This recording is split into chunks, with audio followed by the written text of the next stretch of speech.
Saya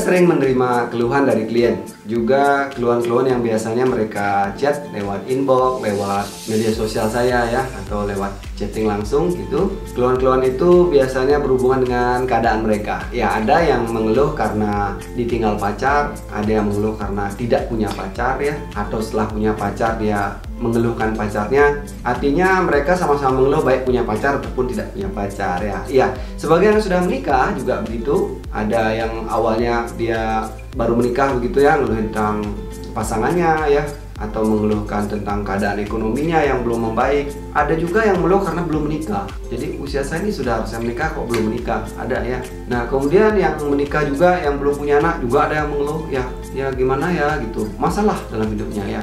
Atau yang setelah punya anak juga banyak masalah. Ya artinya dari berpasangan saja orang itu berpeluang untuk menderita atau tidak menderita atau berbahagia.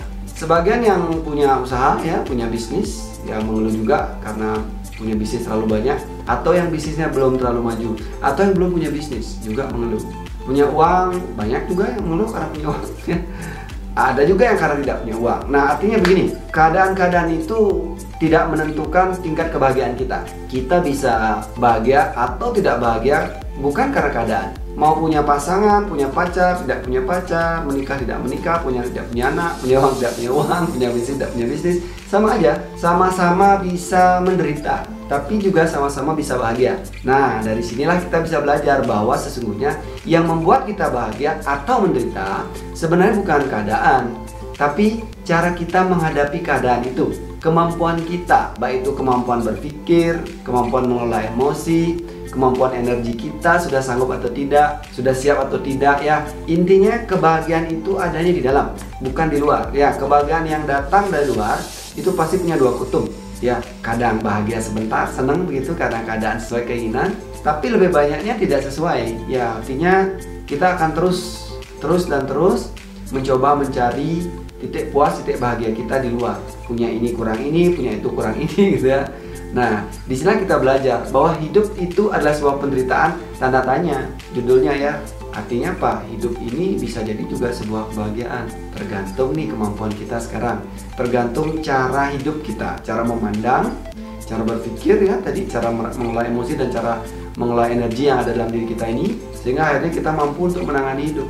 Belajar, hidup ini tentang belajar menangani itu sebenarnya ya.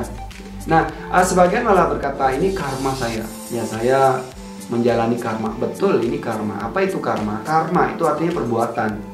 Karma itu artinya perilaku. Kita boleh melakukan sesuatu, itu arti kata karma. Artinya kita perlu belajar berbuat, perlu belajar melakukan sesuatu untuk mengatasi hidup ini, sehingga hidup tidak menjadi sebuah penderitaan saja.